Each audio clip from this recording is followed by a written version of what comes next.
काशी की आंखें खुली तो उसने उठ के सबसे पहले हाथ जोड़ के महादेव का नाम लिया और फिर बिस्तर से उठ खड़ी हुई और जाकर अलमारी से अपने कपड़े निकालने लगी। वो जैसे जैसे चलती उसके पैरों की पाजेब जोर जोर से आवाज करती। आज ये पायल इतनी आवाज क्यों कर रही है और ये इतनी भारी कैसे हो गई? ये कहते हुए काशी बिस्तर पर बैठकर देखने लगी। उसने जैसे अपने पैर को ऊपर बिस्तर पर रखकर देखा तो हैरान हो गई और बोली, ये हमारी पायल नहीं है, मतलब वो आए थे। ये बोलते हुए काशी गुस्सा हो गई थी। उसने अपनी पायल खोजी तो वो उसे बिस्तर पर रखी हुई मिल गई। अब इसे जल्दी से निकाल के ये वाली पायल पहन लेते हैं। ये कहकर काशी उस पाजेब को उतारने लगी, पर वो पाजेब उतर ही नहीं रही थी। ये खुलती कैसे है? काशी ये बोल ही रही थी कि तभी शालिनी आ गई। शालिनी अंदर आते हुए उसे परेशान देखकर बोली, क्या हुआ, तू इतनी परेशान क्यों है? उसने अपनी पैर की पाजेब को उसे दिखाते हुए कहा, देखो ना शालिनी, ये पाजेब खुल ही नहीं रही है, इसे निकाल दो प्लीज। बस इतना, लाओ हम निकाल दें। ये बोल शालिनी बैठ के पाजेब निकालने लगी, पर वो खुल ही नहीं रही थी। शालिनी भी परेशान होकर बोली, लेकिन ये खुलेगी कैसे? इसे खोलते कैसे हैं? ये कैसी पाजेब है? इसमें तो चाबी लगी है। हद है, किसने पहनाई तुम्हें ये पाजेब, वो भी इस तरह की? पहली बार देखा है। काशी लगभग रोने वाली सूरत बना के बोली, हमें नहीं पता, जब सो के उठे तो हमारे पैरों में थी। शालिनी उसकी बात सुनकर उसे देखकर मुंह बनाते हुए बोली, कमाल है, मतलब रात में कोई आया, आपको पाजेब पहनाए, वो भी ऐसी, और चला भी गया और आपको पता भी नहीं चला। क्या बात है, कितनी सुकून की नींद सो रही थी आप काशी जी। अब तुम बोलना बंद करो और इसे निकालो। क्या निकालो? अरे हम क्या इसकी चाबी को लेके घूम रहे हैं? नहीं ना। जाओ उसके पास जिसने आपको ये चोरी चोरी चुपके चुपके आकर पहनाया है। काशी और शालिनी ने सारे प्रयास कर डाले, पर वो नहीं निकली।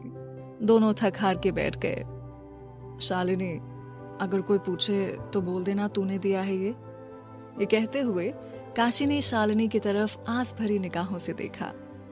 ये अच्छा है, पता नहीं किसने ये आफत तुम्हारे गले।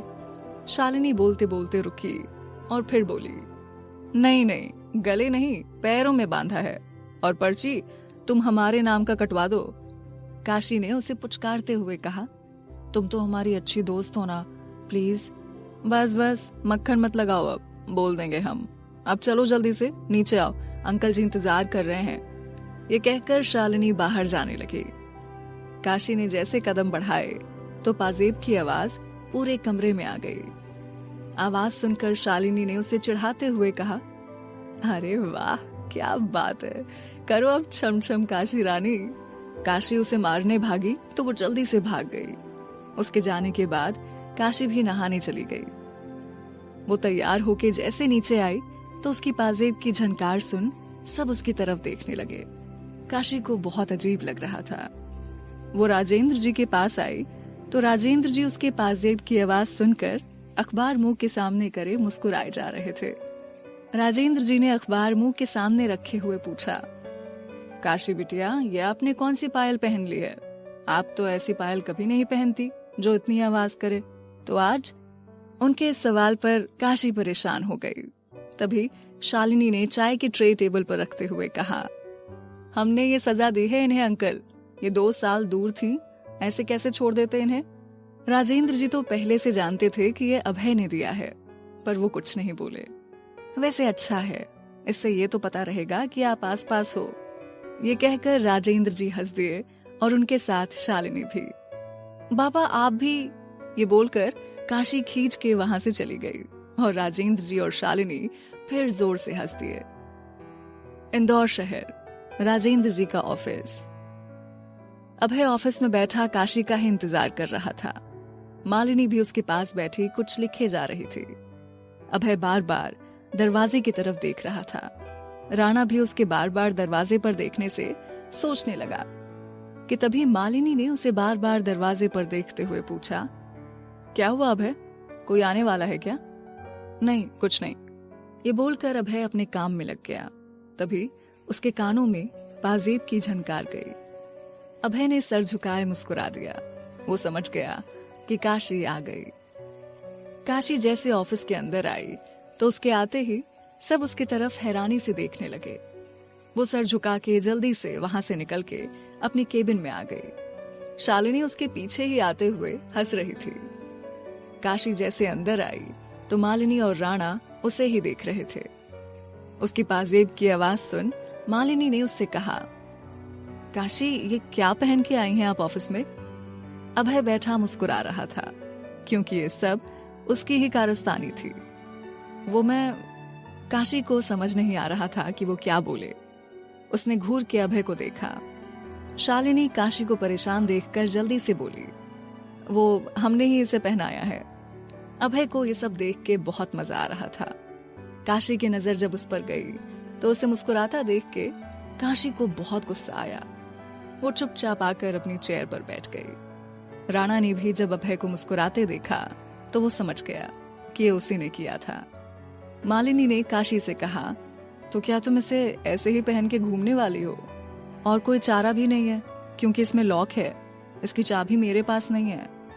ये कहते हुए काशी ने अभय की तरफ कुछ तो बेबसी कुछ गुस्से में देखा, पर अभय आराम से उसे देखकर मुस्कुराए जा रहा था। कुछ देर बाद जब विजय आया तो उसे भी जब ये पता चला कि काशी के पैर से पाजेब नहीं उतर रही है तो वो भी हंसने लगा। इस वक्त काशी को अभय पर बहुत गुस्सा आ रहा था, लेकिन वो क्या कर सकती थी। शालिनी को काशी ने ऑफिस में ही नौकरी पर रख लिया। विजय के साथ वो काम समझने चली गई। अभय भी बैठ के काम करने लगा और काशी भी वहीं गुस्से में बैठी थी। वो समझ नहीं पा रही थी कि क्या करे इस छमछम का। हार के परेशान होकर वो भी काम करने लग गई। मालिनी ने अभय से पूछा, अभय, आज रात आप फ्री हैं क्या? अभय लैपटॉप पर काम करते हुए बोला, क्यों, कोई काम है क्या? काशी अपना काम करने में लगी थी। आपको आए कितने दिन हो गए हैं, हमने साथ में वक्त भी नहीं बिताया है। चलिए ना, आज कहीं चलते हैं बाहर साथ में। अभय कुछ बोलने ही वाला था कि काशी के पास रखा फोन बज उठा। काशी ने फोन उठाकर बोला, हेलो जी, कौन?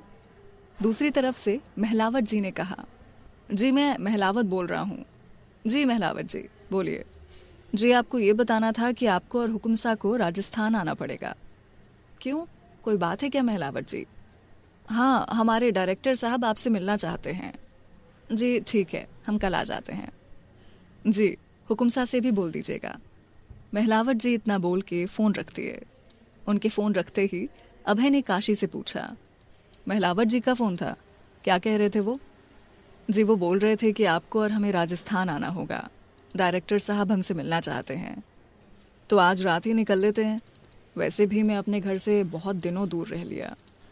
हाँ, तो आप चले जाइए, हम कल आ जाएंगे। क्यों, आप कल क्यों आएंगी? काशी कुछ बोलती उससे पहले ही मालिनी बीच में बोल पड़ी, अभय, अगर वो कल आना चाहती है तो आने दो, क्या हुआ? हम दोनों आज चलते हैं और साथ में कुछ वक्त भी बिता लेंगे। काशी ने एक बार मालिनी की तरफ देखा और काम करने लगी। मैं निकलती हूँ काशी और अभय, मुझे सामान भी पैक करना है और शाम को निकलना भी है। ये बोलकर मालिनी अभय के गाल पर किस करके चली गई। काशी को मालिनी का अभय के ऐसे पास आना बहुत बुरा लगता था, पर वो कुछ बोलती नहीं थी। अभय का मन काम करने में नहीं लग रहा था। उसने राणा को फोन किया और बात करने लगा। राणा, महल की साफ सफाई करने को बोल दो। अभय फोन को स्पीकर पर करके बात कर रहा था जिससे काशी भी सुन सके। उन दोनों के सिवाय कोई नहीं था इस वक्त केबिन में। ये सुनते ही राणा ने उससे पूछा, क्यों हुकुमसा, कोई खास बात? अभय ने काशी की तरफ देख के बोला, हाँ राणा, आपकी हुक्मरानी सा आ रही हैं पहली बार अपने महल, तो महल को बहुत अच्छे से सजा दो। ये सुनते ही काशी गुस्से में अभय को घूरे जा रही थी और वो बस मुस्कुराए जा रहा था। जी हुकुमसा, हो जाएगा। ये कहकर राणा जी ने फोन रख दिया। उसके फोन रखते ही काशी ने अभय की तरफ देखकर कहा, ये आप क्या कह रहे थे राणा जी से? अभय ने उठ के उसके पास आते हुए कहा, आपने जो सुना हुक्मरानी सा, मैं कहीं नहीं जा रही हूँ और राजस्थान में बस 1 दिन के लिए जा रही हूँ, वो भी इसलिए क्योंकि काम है, वरना मैं कभी नहीं जाती। आपसे वादा करता हूँ हुक्मरानी सा कि आप अब अपने महल में कदम रखेंगी। ये कहते हुए अभय उसके करीब गया था। काशी कुर्सी पर बैठी हुई थी। उसने अभय को धक्का दिया और जाने लगी तो वो गिर गई और उसके मुंह से चीख निकल गई। आह! वो गिरी तो अभय भाग के उसके पास आया। अभय उसे उठाने लगा तो काशी वापस गिरने को हुई। उसका पैर गिरने से मुड़ गया था, जिससे उसके पैर में मोच आ गई थी। अभय ने उसे बाहों में उठाया और लाके सोफे पर बैठा दिया। उसने जैसे काशी के पैरों को हाथ लगाना चाहा तो उसने अपने पैर पीछे कर लिए दर्द से। ये देखकर अभय ने उससे कहा, काशी, पैर दिखाओ इधर। काशी ने दर्द में कराहते हुए कहा, नहीं, आप पैर मत छूइए। चुप रहिए काशी और दिखाइए पैर। पति पत्नी के पैर नहीं छूते हैं हुक्म साहब। ये सुनते ही अभय उसे देखने लगा। चलिए, पति तो माना आपने हमें, अब पैर इधर दो। उसने मजाक में बोला और काशी के पैर की तरफ हाथ बढ़ा दिया। उसने भी पैर आगे कर दिया। अभय ने देखा और प्यून को बुला दिया। कुछ देर में ही प्यून आया और उसके सामने खड़े होते हुए बोला, जी साहब। अभय ने बिना उसकी तरफ देखे कहा, जाइए गरम पट्टी और ट्यूब ले आइए। ये सुनकर प्यून चला गया। अभय ने देखा काशी आंखें बंद किए हुए थी तो उसने झटके से उसके पैर को पकड़ के मोड़ दिया। पैर मुड़ते ही काशी ने चिल्ला के उसके कंधे को कस के पकड़ लिया। अभय ने उठकर काशी को अपनी बाहों में लिया और धीरे से बोला, शुक्रिया महादेव। काशी ने जब सुना तो वो जल्दी से अभय से दूर हुई। तभी प्यून आया और उसके साथ विजय और शालिनी भी चले आए। विजय ने अंदर आते हुए कहा, क्या हुआ प्रिंसेस? पैर में मोच आ गई है। अभय उसके पैरों में पट्टी लगा रहा था और अपने मुंह में बड़बड़ाए जा रहा था, पत्नी मेरी है, फिक्र इसको हो रही है, चिपकू कहेंगा। शालिनी ने भी काशी के पास बैठते हुए बोला, हम डॉक्टर के पास चलते हैं काशी। नहीं ठीक है, डॉक्टर के पास जाने की जरूरत नहीं, घर चल के आराम करूंगी तो ठीक हो जाएगा। अभय ने घर का नाम सुना तो कुछ सोचने लगा। उसने जल्दी से राणा को सबसे दूर जाके कॉल किया और कुछ बता के फोन रख दिया और पीछे मुड़ के सबसे बोला, हाँ तो काशी जी को घर लेकर चलते हैं। काशी उठने को हुई तो अपने पैर के दर्द से बुरी तरह कराह गई। अभय ने उसे पकड़ते हुए कहा, काशी जब नहीं चला जा रहा है तो क्यों आप कोशिश कर रही हैं? और इतना कहकर उसने काशी को अपनी गोद में उठा लिया। चलिए कुंवर सा, हम इन्हें गाड़ी तक छोड़ देते हैं। अभय ने ये कहा तो विजय शालिनी के साथ आगे बढ़ गया और काशी अभय की बाहों में थी। अभय ने काशी को देख धीरे से बोला, अगर आपको आज हमारी बाहों में ही घर जाना था तो बता दिया होता हुक्मरानी सा, हम आपको ऐसे ही बाहों में ले लेते। उसमें खुद को तकलीफ देने की क्या जरूरत थी? हमें कोई शौक नहीं है आपकी बाहों में आने का, समझे आप? और हमें नीचे उतारिए। उसके ये कहने पर अभय ने काशी को और अच्छे से बाहों में उठा लिया और मुस्कुरा के आगे बढ़ गया। विजय और शालिनी नीचे आए और उनके पीछे अभय भी आया, काशी को बाहों में लिए। सामने राणा गाड़ी के पास खड़ा था। विजय ने ड्राइवर से बोला, गाड़ी ले आइए। ड्राइवर चला गया और सब वहीं खड़े थे। अभय काशी को मुस्कुराते हुए देख रहा था। आप अब ऐसे क्या देख रहे हैं? उधर मुंह करिए। ये सुनते ही अभय ने मुस्कुरा के उसकी आंखों में झांकते हुए कहा, मिसेस काशी अभय प्रताप सिंह जी, आंखों का काम ही देखना है तो मैं अपनी बीवी को देख रहा हूँ। आपको नहीं देखना तो आप मुंह फेर लो। हद होती है बेशर्मी की। ये कहते हुए काशी अपना मुंह फेर ली तो अभय मुस्कुरा दिया। कुछ देर में ड्राइवर वापस आया तो उसने विजय से कहा, साहब गाड़ी पंचर हो गई है। विजय थोड़ा गुस्से में बोला, तो दूसरी ले आओ। ये सुनकर ड्राइवर थोड़ा डरते हुए बोला, साहब सारी गाड़ी खराब हो गई है। कमाल है, मतलब सारी गाड़ी एक साथ खराब है। कुछ दूरी पर खड़ा अभय ये सब सुनकर मुस्कुरा रहा था।